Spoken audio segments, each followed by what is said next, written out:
여러분에게 주님의 평화를 빕니다.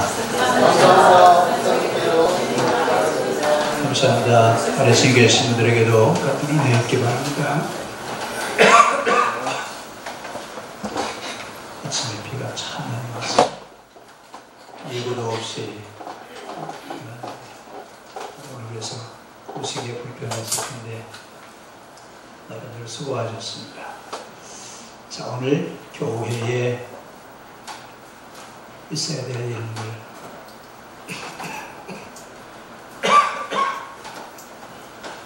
어떤 인물이 교회에 있어야 되느냐. 성경에 보면 이 바시들이 중요한 일을 많이 해요.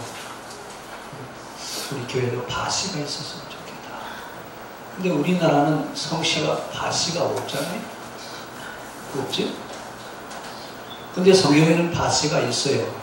바나바, 바울, 이런 분들이 역할을 하는데, 특히 초대교회 새 역사를 써가는 그런 과정 속에서 바나바와 바울을 빼놓고서는 얘기를 할 수가 없습니다. 근데 바나바라고 하는 사람은 본래 어떤 사람이냐면 디아스포라입니다. 구브로에서 예루살렘으로 유학을 온 정통 유대인입니다. 그런데 유학을 올 때는, 그 당시 유학은 어디로 가냐면 알렉산드리아나 로마나 이쪽으로 가면 출세합니다. 왜냐하면 그 당시 이 정치 지도자들은 로마나 알렉산드리아에서 유학을 하고 오면 대환영이거든요.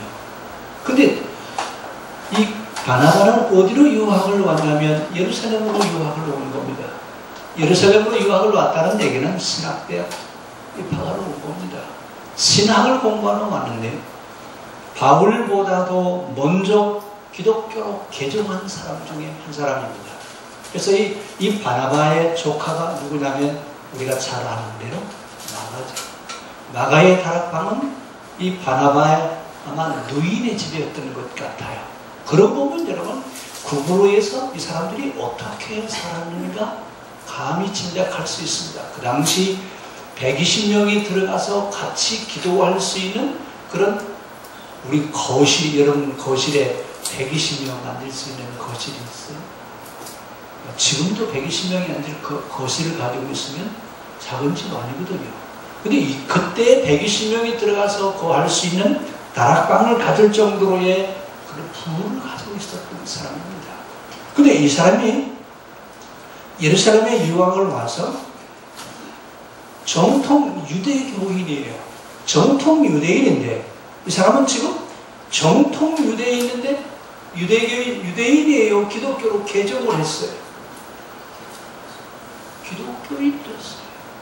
기독교인이 됐는데 이 바나바가 어떤 과정을 거쳐서 기독교인이 됐느냐라고 하는 얘기는 어디에도 찾을 수가 없습니다. 하여튼 기독교로 개종한 그리스도인으로서 등장하는데, 오늘 이 바나바가 갖는 특성 가운데 하나가 뭐냐면 이분은 성경을 꿰뚫고 있다고 하는 겁니다. 성경을 꿰뚫고 있었기 때문에 오늘 우리 본문에 나오는 자기 밭을 팔아서 어떻게 했어요? 사도들 앞에 내어놓는 신연법을 실현시켜 갈 수 있는 그런 일을 합니다. 근데 여러분, 성경을 바로 안다라고 하는 얘기는 좀 이 설교하고 빗나간 얘기가 될지 모르겠습니다만 우리끼리 한번 얘기해 봅시다. 지금 기독교는 성경하고 상관이 있는 신앙생활을 하고 있을까요? 상관이 없는 신앙생활을 하고 있을까? 한번 물어보세요. 옆 사람하고 같이 물어봅시다.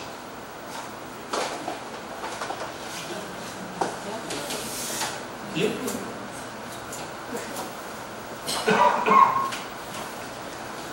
지금 우리 교회는 성경을 가지고 늘 설교를 해요.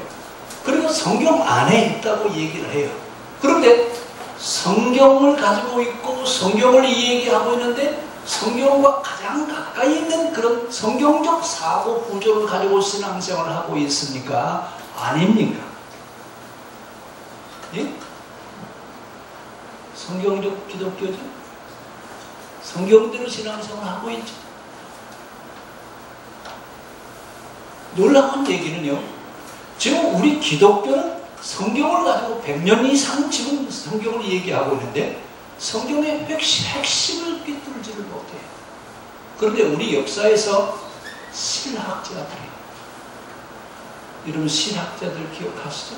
성리학자들이 그 뒤에 이제 신학자들이 나오는데, 이 신학자들이 그 유형훈이라든지, 유형훈 씨가 쓴 반개스록이라든지, 성호 이익이라든지, 하여튼 그런 분들이 신학자들인데, 그분들이 성경을 읽고 그들이 펴놓았던 정책을 보면 정확하게 성경적이에요.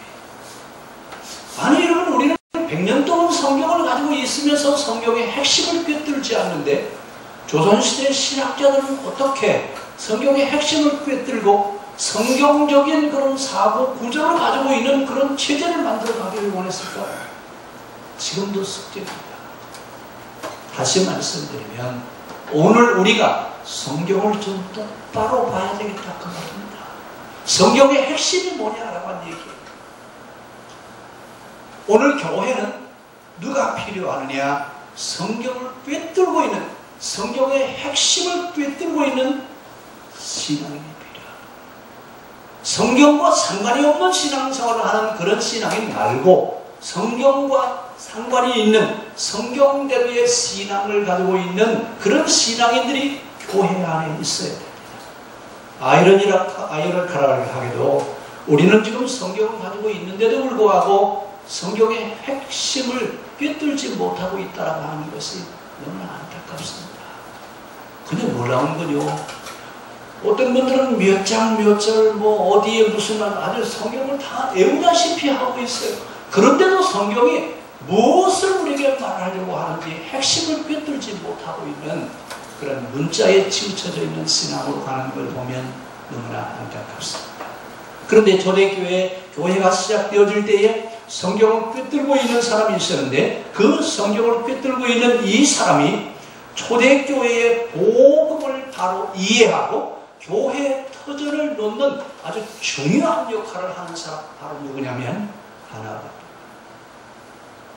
오늘 이 바나바는 어떻게 보면 유대교의 한계점을 넘어서 복음을 이해하고 그 복음이 유대인들에게만, 예루살렘에만 국한되어질 것이 아니라 복음이 세계로 나가야 된다라고 하는 안목을 갖게 됐던 사람 가운데 한 사람이 바나바입니다. 여러분, 그러니까 교회는 어떤 사람들이 필요하냐? 성경을 꿰뚫고 있고 우리가 어디로 가야 되는지, 우리가 무엇을 해야 되는지 길을 아는 이런 사람들이 교회 안에 있어야 된다 그 말입니다. 시대에 갇혀서 우리 시대가 무엇을 해야 되는지 알지 못하는 그런 사람들이 아니라 시대를 읽고 시대를 꿰뚫고 역사가 어떻게 흘러갈 것인지 그 역사를 예측하면서 세상을 바라볼 수 있는, 그런 성경적 관점에서 세상을 바라볼 수 있는 그런 안목을 갖추고 있는 사람들이 필요합니다. 이런 것을 심리학에서는 뭐라고 얘기하냐면 알아차리기라고 그렇게 얘기합니다. 사람이 얼굴을 보고 그 사람을 알아차게 하는 것처럼 시대를 읽어가면서 이 시대가 어떻게 가야 될 것인가 라고 하는 것을 알아차릴 줄 아는 이해력과 통찰력을 가지고 있는 그런 신앙인들이 교회 안에 있어야 된다 그 말입니다. 제가 말씀드리는 이야기 오해하지 마십시오. 교회에는 정말 이해력과 통찰력을 가지고 있는 그런 앞을 내다볼 수 있는, 또 그러니까 또 무슨 예언을 한다고 해요? 이런 사람들은 투시의 은사요? 아니요, 그것과 상관없어요. 투시의 은사가 아니라 역사의 흐름을 이야기할 수 있고 역사의 흐름 속에서 교회의 갈 길을 얘기할 수 있는 이런 예단을 할 수 있고 예측할 수 있는 그런 신앙인이 필요합니다. 오늘 바나바는 그런 안목을 가지고 있는 사람이었습니다. 시대를 보는 눈을 가지고 있습니다. 그리고 바울이 예루살렘 교회에 왔을 때 바울이 바울 된 그 인물됨을 제일 먼저 인정하는 사람이 누구예요? 바나바예요. 처음에 여러분 바울이 다메섹에서 예수님 만나고 예루살렘 교회로 이제 예배를 드리러 오는데 사람들이 바울을 뭐라고 불러요? 저 사람이 신자예요? 아니에요? 바울이 신자죠? 뭐라고 얘기하냐면 저승사자가 오늘 교회에 왔다. 저승사자가 오늘 교회에 왔는데 뭐 때문에 왔을까? 근데 여러분, 이 바나바는 바울이 기독교를 박해하러 온 것이 아니라 오늘부터 그리스도인으로 예배드리러 온 것을 바나바는 알아차리고 바울을 12 사도들에게 소개하고 교회에 등록시킨 사람이 누구예요? 바나바예요. 여러분 같으면 교회를 핍박한 사람이 교회에 들어서 예배드리러 오면 예배드리러 왔다고 생각해요? 박해하러 왔다고 생각하시죠? 그런데 이 바나바는 바울을 알아보는 겁니다. 오늘 그러면서 바울이 다메섹에서 전도하면서 맞아 죽을 것 같으니까 바울을 길리기아 다소로 피난을 시키죠. 왜 이 바나바가 피난을 시키냐면 이 사람은 맞아 죽기에는 너무 아깝다. 이런 사람은 앞으로 큰 일을 해야 될 텐데 그 위기를 좀 보면 해야 되겠다. 이래서 길리기아 다소로 10년 동안 피난가 있게 합니다. 그 피난의 길을 열어준 사람이 바로 누구냐면 바나바예요. 그래, 이 바나바의 사람됨이라고 하는 것, 바나바가 사람을 알아보는 안목이라고 하는 것, 이건 정말 대단한 안목을 가지고 있습니다. 그러면서 오늘 바나바는 복음이 이제 예루살렘을 넘어서 어디로 가야 되느냐? 안디옥을 거쳐서 로마를 거쳐서 세계화되어야 되겠다. 이것을 읽어냈어요. 그래서 안디옥에다가 개척교회를 세웁니다. 여러분, 그 당시 이방인 지역에다가 교회를 세운다? 이건 뭐 정말 어려운 얘기예요. 지금 우리가 개척하는 얘기하고는 상상하기 어려운 얘기예요. 왜냐하면 그 당시는 복음은 유대인만 구원받을 수 있다라고 생각하고 있는데 이방인 지역에 교회를 세우고 이방인 지역에 복음을 전한다? 이건 여러분 상상할 수 없는 그런 일이에요. 근데 그 복음이 안디옥을 거쳐서 세계화되어져야 된다라고 하는 그런 것을 예측한 사람이 바로 누구냐면 그러니까 복음이 어디로 가야 될 것이냐, 복음이 어떤 여정을 거쳐서 세계화될 것이냐, 안디옥을 거쳐서 로마로 갈 것이라고 하는 것을 예단하고 안디옥에다가 개척교회를 세웠던 사람. 그리고 여러분, 이 바나바는 성경을 꿰뚫고 있었고요, 그 시대를 읽었고 앞으로 교회가 어떻게 가야 될 것인가라고 하는 것을 읽어냈던 사람, 바로 바나바입니다. 오늘 교회가 해야 될 핵심 사상을 꿰뚫고 있었고 우리가 어떻게 하느냐에 따라서 세계 운명이 달려있다. 우리가 여기서 지금 어떻게 하느냐에 따라서 복음화가 될 것이냐 아니면 기독교의 복음이 사장될 것이냐라고 하는 것을 지금 이 바나바는 생각하는 겁니다. 오늘 바나바는 정말 기독교가 앞으로 어떻게 전파되어질 것인가라고 하는 것을 바로 이해하면서 앞장서서 실천하는데 그 앞장서서 실천하는 일 가운데 하나가 뭐냐면 희년법 실현입니다. 초대교회가 놀라운 역사를 이루었습니다. 뭐냐면 지금 교회는 못하고 있는 희년법을 초대교회는 그것을 실현시켰어요. 여러분, 그 당시 자기 재산을 팔아서 다른 사람의 필요를 위해서 나눠준다? 지금도 어렵지만 그때는 더 어려운 시대였습니다. 근데 이 일을 선뜻 실천한 사람 바로 누구예요? 바나바예요. 바나바가 이 일을 시작하면서 많은 사람들이 교회를 통해서 이런 일을 시작합니다. 이 희년법 실현이 어떤 결과를 가져왔느냐? 로마 제국이 기독교를 국교로 인정하는 계기가 됩니다. 그리고 어떻게 보면 바나바가 하는 그 하나의 행동이 기독교를 세계화시킬 수 있는 문을 열어주는 중요한 역할을 해냈다 그 말입니다. 오늘 이런 일을 할 수 있는 성도들이 될 수 있기를 바랍니다. 아, 그건 바나바나 하는 일이지 우리가 우리는 바시도 아니잖아. 그건 바시나 할 수 있지. 아니에요. 하나님을 아버지라고 믿고 있고 성경이 무엇인지를 바로 알고 있는 사람은 누구나 할 수 있는 일입니다. 이제 그 일을 우리가 감당해낼 수 있기를 바랍니다. 그러면서 오늘 바라바는 안식일법, 성경 가운데 가장 중요한 핵심, 십계명 중에 가장 중요한 것이 안식일법이죠. 그 안식일법 중에서 핵심이 희년법이에요.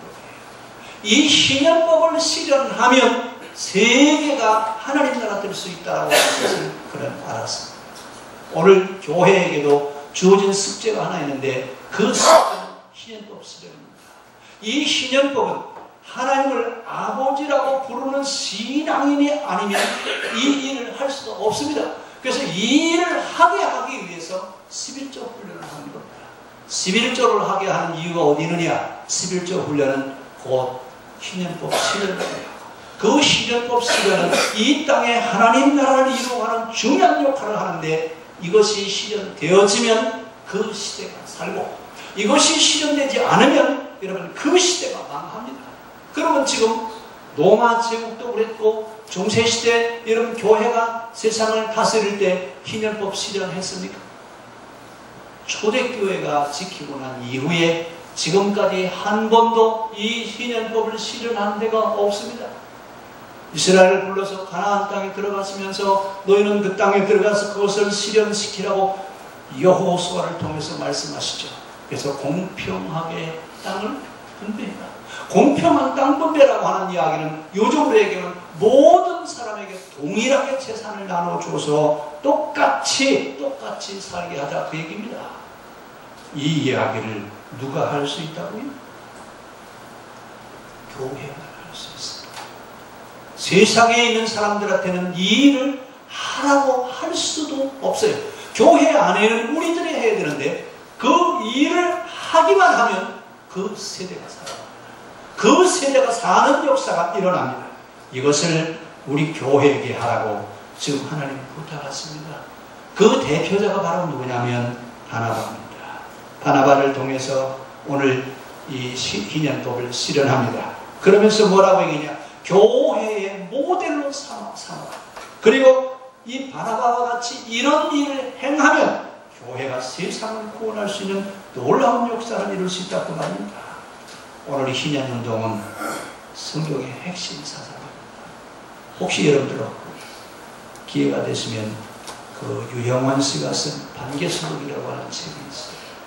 번역되어 있는 책도 있는데 한번 읽어보세요.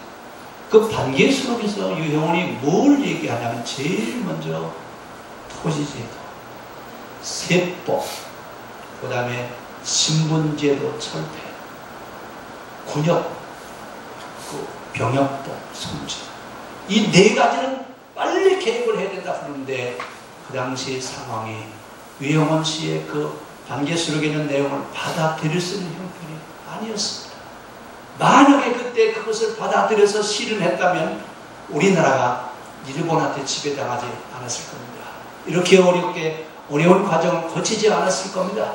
그런데 여러분 우리는 늘 정치적인 상황에 밀려서 신앙인들이 정치에 밀려가는 그런 현상들이 너무 커요.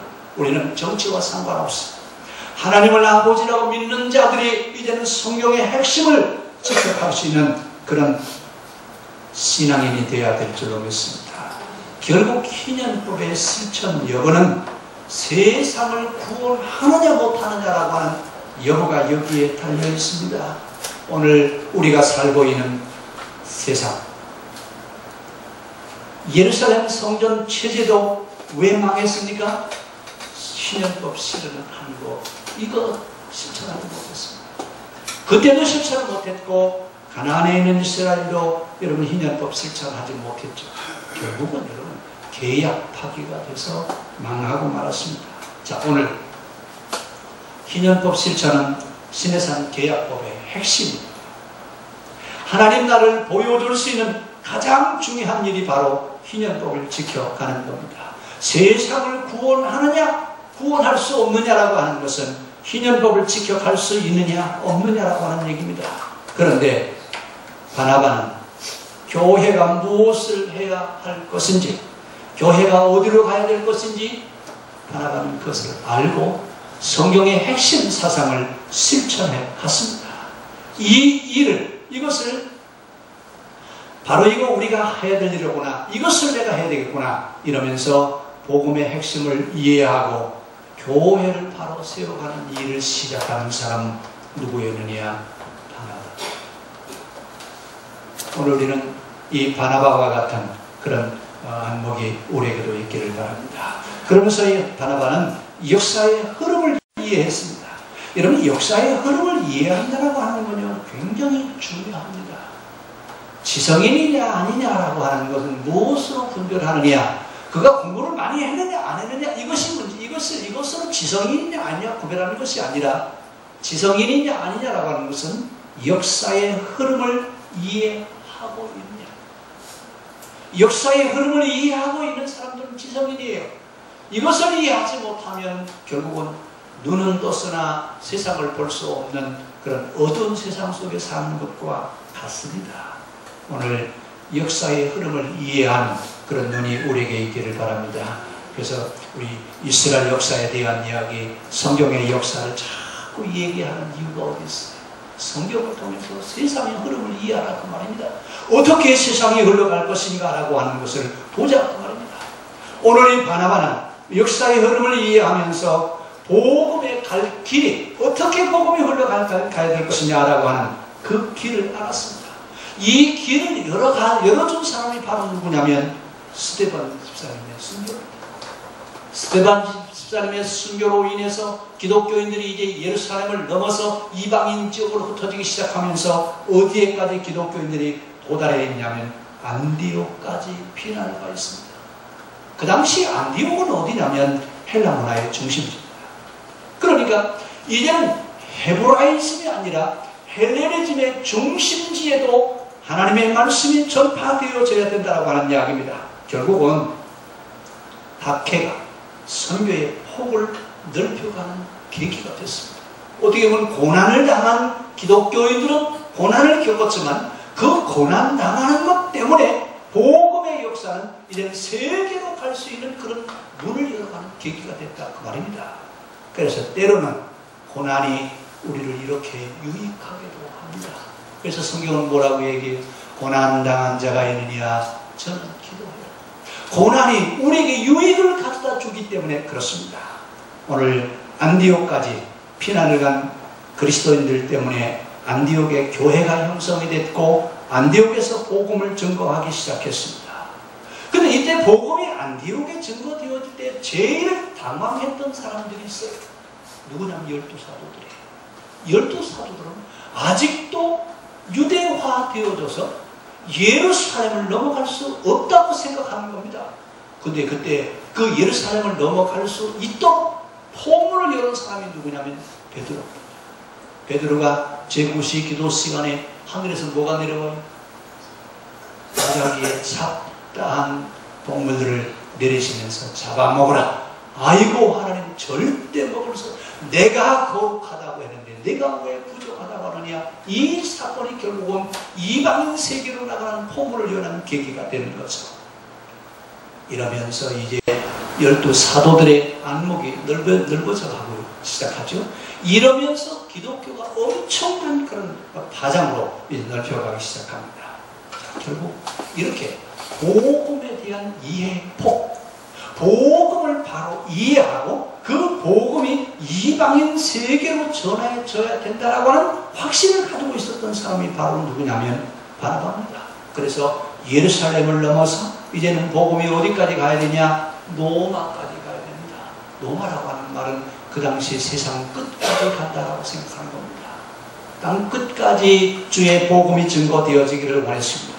그래서 이 복음이 예루살렘을 넘어서 로마로까지 가야 되는데 그 복음이 로마로 갈 수 있는 길을 여는 가장 적임자가 바로 누구냐?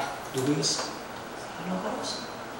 길을 열어놓은 사람은 바나바인데 그 복음을 들고 로마에 간 사람은 누구예요? 바울이. 길을 여는 사람이 있을 때 여러분 그 뒤에 그 길을 따라가는 사람이 또 있습니다. 오늘 이 교회는 길을 열어가는 이 역할이 얼마나 중요하냐라고 하는 얘기입니다. 오늘 안디옥에 교회를 세워놓고 바나바는 예루살렘 교회 사도들에게 정식으로 요청을 합니다. 나를 안디옥 교회의 선교사로 파송시켜 주십시오. 아니 여러분, 지금 이방인 지역으로 복음을 갈 수 있어요, 없어요? 근데 여러분, 이런 놀라운 역사가 일어나는 겁니다. 안디옥으로 바나바가 파송을 받아서 안디옥에서 복음 증거하기 위해서 목회를 하다가 누구를 데려오죠? 다소의 바울을 데려와서 같이 목회하면서 그때부터 뭐라고 불렀다고 그랬죠? 지난주 설교에 뭐라고 불렀다고요? 그때부터 그리스도인이라고 부르기 시작했더라. 기독교인이라고 하는 말은 여러분 처음부터 기독교인이 아니었어요. 바나바와 바울이 안디옥에서 목회를 시작하면서부터 기독교인이라고 하는 말을 시작했다, 그 말입니다. 그런데 오늘 이 바나바는 안디옥에서 목회를 하면서 누구를 데려와요? 누가 필요해요? 바울이 필요하다, 그 말입니다. 바나바가 볼 때 바울이 왜 필요하느냐? 바울 같은 인재가 와야 안디옥 교회에서 복음을 어디까지 전할 수 있어요? 로마에까지 전할 수 있다고 생각하는 겁니다. 근데 바울이 여러분 바로 누구냐면 유대인 중에 유대인이요, 바리새인이요, 가말리엘 문화생이요, 사내들인 회원이요, 베냐민 지파라고 특히 바울은 강조해. 여러분, 베냐민 지파라고 하는 말은 우리나라 말로 전준이시라는 얘기예요. 사울 지파가 베냐민 지파잖아요. 사울이 이스라엘 초대 왕이잖아요. 그 초대 왕이 나왔던 그 지파에 자기가 속해 있다, 그 말입니다. 자, 그런데 왜 그럼 바나바는 이 바울을 데려오느냐? 유대교에 대한 열정과 헌신이 남다른 사람입니다. 그런데 유대교 입장에서 기독교를 이단이라고 했을 때 박해자로서의 앞잡이를 섰던 사람인데, 교인들이 볼 때는 바울은 죽음의 사자입니다. 그런데 이런 사람을 알아보고 예루살렘의 교회에서 등록시켜놓고 안디옥 교회에 와서 공동 목회를 바울과 같이 합니다. 그리고 나서 여러분, 기독교가 이제 복음을 들고 나가기 시작하는데 어디까지 갔어요? 땅 끝까지. 1차 바울의 전도 여행, 2차 전도 여행, 3차, 4차, 4번 나눠서 가는데 1차, 2차는 바울과 바나바가 같이 가죠. 같이 가고 2차부터 이제 나눠지면서 둘이 복음 증거하는데, 사도행전은 바나바 중심으로 가지 않고 누구 중심으로 가고 있어요? 바울 중심으로 가고 있습니다. 왜냐? 바나바는 길을 내는 사람이고 그 길을 걸어가는 사람이 누구니까요? 바울이었기 때문에 바울 중심으로 가는 겁니다. 오늘 바나바가 바울이 위기에 처해 있을 때, 유대인들이 테러를 가용했을 때 피난의 길을 열어준 사람, 그의 목숨을 보호해준 사람이 바로 누구냐면 바나바입니다. 근데 바울은 길리기아 가수에서 10년 동안 피난 생활하면서 유대교에서 기독교를 해석하는 신학을 체계화하는 작업을 합니다. 어떻게 보면 이런 시간들이 조금 더 헛된 시간이 아니었던 것을 볼 수 있습니다. 바울이 피난 갈 수밖에 없는 그런 상황이었는데, 피난 갈 수밖에 없었던 그 상황이 기독교의 신학을 체계화할 수 있는 그런 시간이 됐다라고 하는 얘기입니다. 이러면서 바울을 데려와서 안디옥 교회에서 협동 목회를 하면서 지중해 영역으로 복음이 전파되어 수 길을 열어가는 일을 합니다. 결국 바나바는 자기 자리를 비워주고 누구에게 넘겨주는 거예요? 바울에게 넘겨주는 거예요. 자기를 비우라고 하는 얘기는 바로 이 이야기입니다. 바울을 세워줌으로 인해서 복음의 세계화를 이루어갈 수 있는 길을 열어가는 겁니다. 자, 결국 교회는 교회 되게 하는 사람들이 필요하다. 교회를 교회 되게 하는 역할을 할 수 있는 사람들이 필요하다, 그 말입니다. 로마로 복음이 전파되어지게 하기 위해서 선교의 문을 열었고 세계를 볼 수 있는 안목을 가지고 있었던 바나바, 이런 사람이 있었기 때문에 오늘 교회가 세계화될 수 있는 계기가 됐습니다. 오늘 우리에게도 바나바와 같은 그런 그리스도인이 있기를 바랍니다. 그러면서 바울을 세워주고 자기 자리를 내어주면서 자기는 어떻게 했어요? 나중에 이런 1차 전도 여행 이후에 바나바에 대한 얘기가 있어요? 없어요? 성경에 없어요. 누구를 세워주면 돼요? 바울을 세워주는 것이 곧 자기의 역할이라 그 말입니다. 아니 자기를 비운다고 하는 말은 이런 말이에요. 오늘 교회는 바로 누가 필요하냐? 이렇게 자기를 비워서 일할 수 있는 인재를 세워서 그들을 통해서 세계화되는 작업을 할 수 있는 이런 역량을 가지고 있는 신앙인이 필요합니다. 자, 결국 교회는 바나바와 같은 그런 인물이 필요한데 어떤 사람이었습니까? 그는 성경을 꿰뚫는 사람이었습니다. 성경의 핵심 사상을 실천하는 사람이었습니다. 사람을 세워주고 사람을 키우고 인재를 알아보는 안목을 가지고 있는 사람, 세계를 보는 안목, 교회가 어떻게 가야 될 것인가를 아는 이런 사람이 교회 안에 필요합니다. 교회에 많은 사람이 필요하지만 오늘 바나바와 같이 교회를 교회되게 하는 역할을 해줄 수 있는 그런 시대를 읽어낼 수 있는 그런 사람 우리 성도들이 다 되시기를 주의 이름으로 기도하겠습니다.